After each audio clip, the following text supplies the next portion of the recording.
Nothing he makes is deep house. No. Not one of his tunes is deep house. This is what I hate about producers. Why? Why come on here and say I make deep house?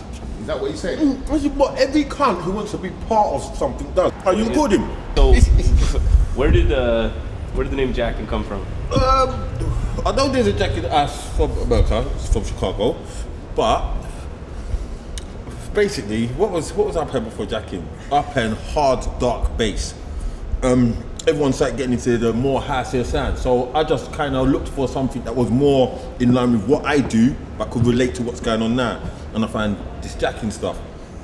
To be fair, I don't know what the other Jackin sounds like, but when I got to this, it was called Jackin, and that's what they called it for like years and years. So who am I to change it? I'm just playing the music.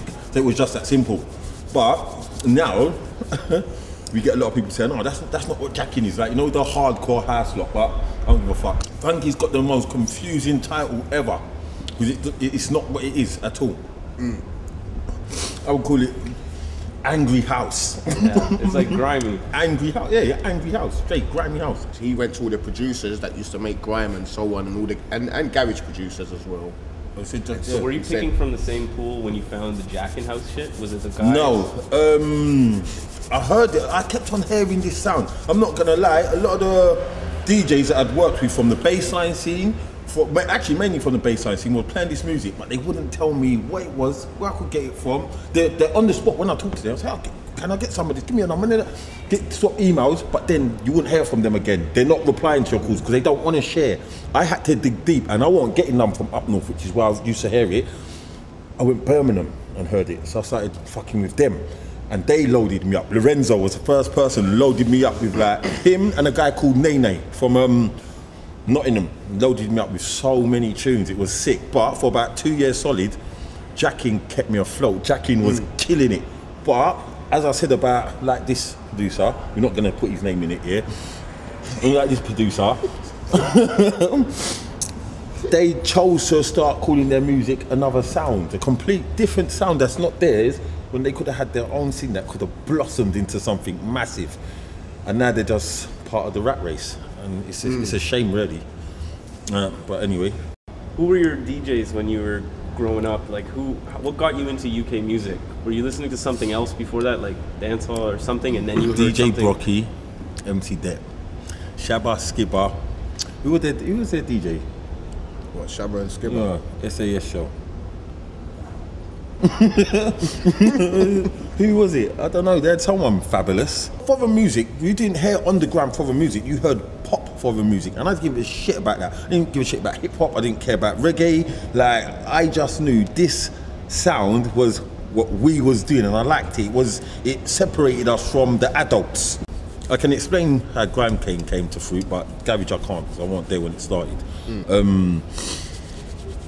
Garage was it was all nice, dancey, but we as youths wanted something to do, so we used to MC over jungle, innit? Like MC over garage, but we used to find the harder, darker sounds of the garage, and bit by bit more people started doing that. Like, this is from Genius, Slimzy, more Fire Crew, loads of people. The garage sounds that they were grinding for, like the youths that were on the street at the time, the garage sound that they were going for was the hard sound. In a way, like, producers started producing them hard beats just for them, because they know that there was clientele for it now.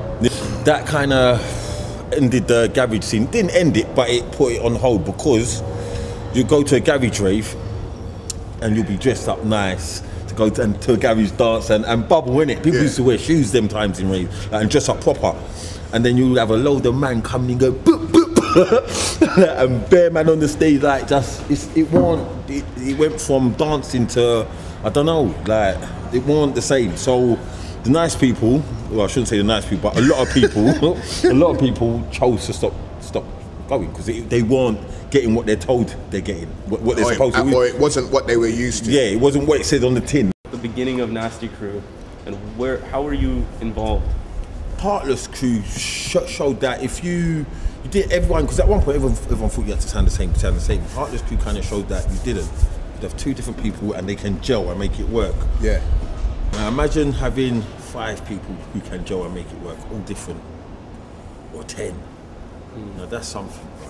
Do you know what I mean? That's something special. The Wu-Tang. So that is what we was after. That I was after. Were you trying to like make money off of it?